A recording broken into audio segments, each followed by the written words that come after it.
25 juin 2009, le décès brutal du roi de la pop provoque une onde de choc mondiale. Tout autour du globe, les fans de Michael Jackson pleurent leur idole. Je veux qu'on m'explique, qu'on me dise la vérité sur sa mort.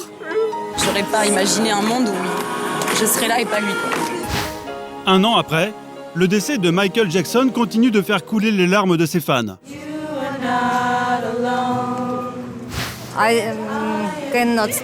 Je ne peux pas m'arrêter de pleurer. Certains sont prêts à tout pour faire vivre sa mémoire, jusqu'à organiser des séances de spiritisme. Oh, je sens son esprit. Oui, j'ai senti quelque chose de froid. Oh mon Dieu. Oui, je le sens aussi. Pèlerinage à Hollywood, conspiration, la Jackson Mania n'a pas de limite. Dégagez d'ici, s'il vous plaît. La police de Los Angeles déteste Michael Jackson. À Pékin, nous avons rencontré le dernier phénomène en date, Xiao Bao, le fan le plus jeune du monde. Poussé par ses parents, à 4 ans seulement, il imite la star à la perfection et les vidéos de ses exploits ont fait le tour de la planète. Je suis le roi des États-Unis. Un an après la mort de Michael Jackson, pourquoi les fans n'arrivent toujours pas à tourner la page? Jusqu'où sont-ils prêts à aller pour faire vivre sa mémoire? Et comment expliquer leur dévotion sans limite? Nous sommes à Hollywood, devant la villa où Michael Jackson a rendu son dernier soupir il y a un an. Depuis, un groupe de fans se réunit ici tous les week-ends pour rendre hommage au roi de la pop. Plus qu'un artiste, pour eux, Michael est un dieu. Il a transmis les messages de Dieu sur Terre. Si j'ai une relation avec Dieu, c'est grâce à Michael Jackson. Et aujourd'hui, un invité surprise est au rendez-vous. Un Michael en carton, grandeur nature, apporté pour l'occasion par Erin, la leader du groupe. Oh mon Dieu! Une reproduction très ressemblante. Certains fans en arrivent même à le confondre avec l'original. Je suis tellement honorée qu'il soit là, debout, avec nous. Il me manque tellement, mais je dois rester forte. Et pour faire honneur à Michael, une fan n'a pas hésité à traverser la planète. Irina arrive tout droit du Kazakhstan. Se rendre devant la maison de son idole, c'était son rêve. Je pense à lui à chaque minute, chaque seconde. Je ne peux pas m'empêcher de pleurer. Pour cet énième hommage, même les enfants sont mis à contribution. À 5 ans à peine, Mia maîtrise déjà le moonwalk. Après la danse, place à l'émotion, les fans s'installent le long du portail pour pleurer Michael. Une fois de plus. Je veux que Michael revienne. La douleur est à son comble. Un an après la disparition de la star, les fans n'arrivent toujours pas à encaisser la nouvelle. Des larmes de désespoir, mais aussi de rage, car le groupe se bat pour une cause, obtenir la vérité sur la mort de Michael Jackson. Pour nos fans, un homme doit payer le prix fort. Il s'agit du docteur Murray, le médecin chargé d'administrer les médicaments à la star juste avant son décès. À chacune des apparitions du docteur Murray, le groupe manifeste devant le tribunal. Leur devise, justice pour Michael. Un combat difficile à comprendre pour leur entourage. Les gens pensent qu'on est bizarre, ils essaient de nous éviter. Mais ils ne comprennent pas que pour nous, c'est comme si on avait perdu un membre de la famille. Le portail s'ouvre, un moment de grâce pour les fans, mais pas pour les nouveaux occupants de la maison. Allez les amis, dégagez. Michael ne vit même plus ici, voyons. Vous comprenez? Direction Hollywood Boulevard. Sur ce trottoir se trouve l'étoile de Michael Jackson. Ici, tous les samedis, Erin et ses amis poursuivent leur pèlerinage. Mais aujourd'hui, surprise, Michael est déjà sur les lieux. Incroyable. C'est fou comme il lui ressemble. La concurrence n'effraie pas nos fans, qui sortent leur faux Michael en carton. C'est parti pour un relooking de l'étoile. Fleurs, chandelles, la veillée du défunt peut maintenant commencer. C'est fou, non? On fait ça le plus souvent possible pour se souvenir de lui. Mais pas seulement, c'est aussi pour que les autres se souviennent de lui. Mais aujourd'hui, leur petite cérémonie n'a pas l'air de beaucoup plaire à la police de Los Angeles. Allez, dégagez, circulez, s'il vous plaît. Alors, pour déjouer les menaces de la police, les fans ont une astuce. On va marcher autour de l'étoile. Ils ne peuvent plus nous dire de circuler si on tourne autour. Les policiers n'ont pas l'air d'apprécier cette combine. Hommage à Michael ou pas, les fans doivent débarrasser le plancher. Dégagez d'ici, s'il vous plaît. Arrêtez ce cirque autour de l'étoile. Tu veux que je t'embarque, toi? C'en est trop pour Erin, les fans crient au scandale. La police de Los Angeles déteste Michael Jackson. Ils ont toujours détesté Michael Jackson. Ce n'est qu'une bande de menteurs. Et de racistes. Voilà comment ça marche dans ce pays. Quitte à finir en garde à vue, Erin et son groupe décident de continuer un peu plus loin sur le trottoir grâce à une nouvelle combine. Après la figurine en carton, place à l'étoile en carton. On a acheté une fausse étoile et on va la mettre ici pour la veiller.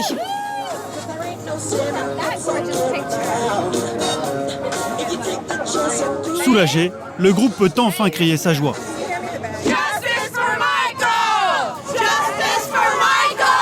Pour clore les festivités, place à la prière. Seigneur, nous te présentons Michael ce soir et nous demandons à Jésus de nous rendre justice pour Michael Jackson. Et notre Michael en carton participe lui aussi à ce moment très solennel. Pour survivre à la mort du roi de la pop, certains fans vont encore plus loin. Suzanne est médium. Le 25 juin 2009, elle a vécu une expérience hors du commun. Elle a cru mourir en même temps que Michael. Depuis, l'esprit de la star hante son appartement. J'étais sur le point de m'endormir quand, boum, sa tête m'est apparue. D'abord son visage d'enfant, puis de jeune homme, puis à l'époque de Thriller, et enfin son visage au moment de sa mort. Et je me suis demandé, mais que veut cet esprit ? Et Suzanne, qui ne connaissait rien à l'artiste, est devenue fan. Elle a même consacré un hôtel au fantôme de Michael. Une pour Michael et les enfants, et une pour moi. Pour expliquer la présence de ce fantôme, Suzanne a une théorie. Si l'esprit de Michael la visite, c'est parce qu'elle habite juste à côté de l'école primaire où il allait enfant, juste avant d'être célèbre. Son esprit a beaucoup souffert. Alors après sa mort, il est retourné à l'endroit où il était le plus heureux. C'est là, dans son école et dans la cour de récréation.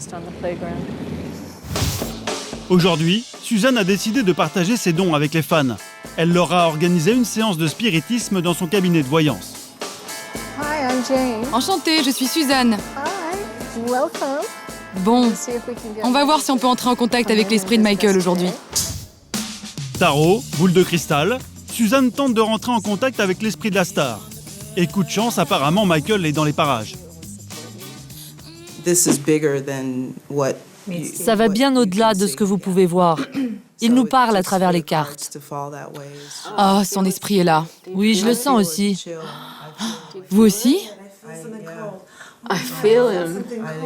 Oui, j'ai senti quelque chose de froid.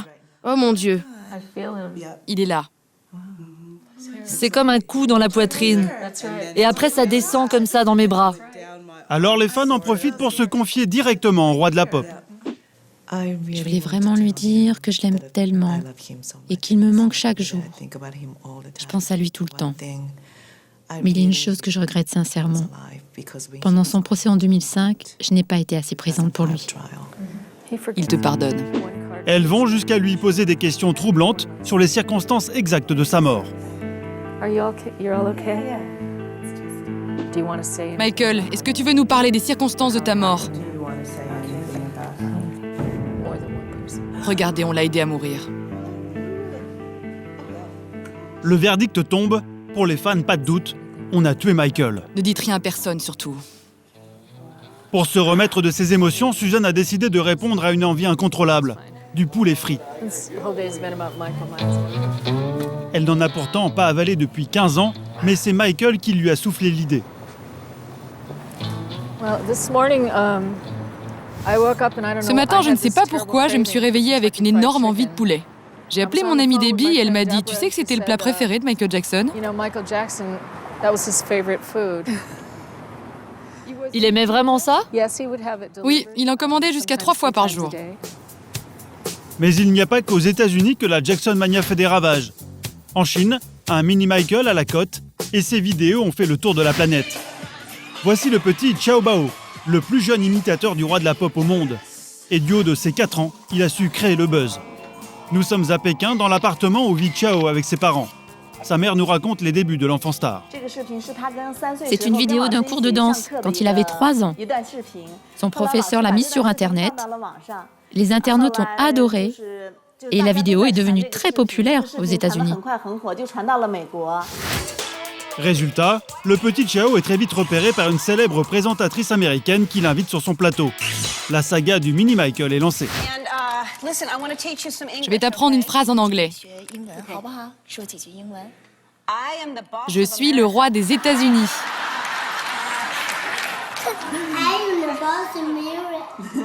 Je suis le roi des États-Unis. Mais peu importe le succès, comme tous les enfants de 4 ans, Chao n'en fait qu'à sa tête à la maison et ne vit que pour sa passion, Michael Jackson. Tu veux jouer? Mais tu n'as pas fait tes devoirs. Non, je veux jouer. Viens, je te raconte une autre histoire. Non. Même ses jouets sont à l'effigie du roi de la pop. Et si le cœur y est, le chant n'est pas encore très au point, comme en témoigne cette interprétation libre de Beat It.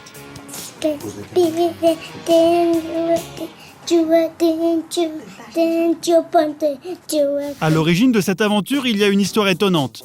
Grand prématuré, Chao ne pèse qu'1 kilo à sa naissance. Il était tout petit à la naissance. Il devait rester en couveuse. Alors, pour le stimuler, les médecins suggèrent une tactique. Son père et moi, on lui a fait écouter de la musique.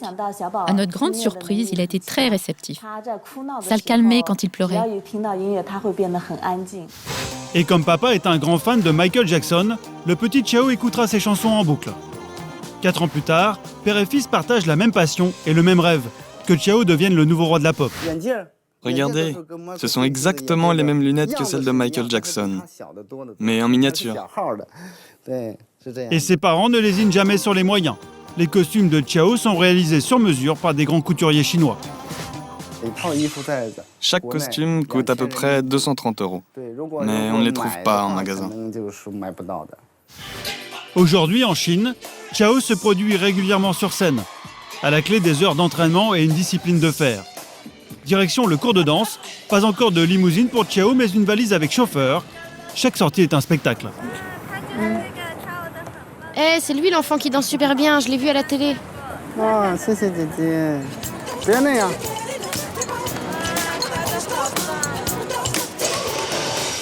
Fini la promenade, les répétitions peuvent maintenant commencer. Michael a commencé lui aussi à 4 ans, exactement comme Xiao Bao. S'il fait des efforts, peut-être qu'il deviendra même meilleur que lui. Un show travaillé, mais aussi une activité lucrative pour la famille du petit prodige. En Chine, tous les membres de la famille contribuent aux revenus du foyer.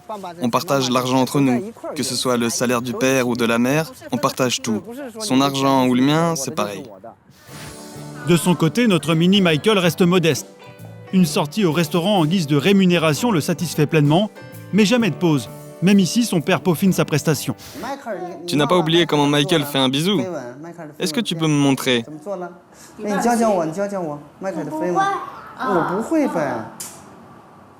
Montre-moi encore.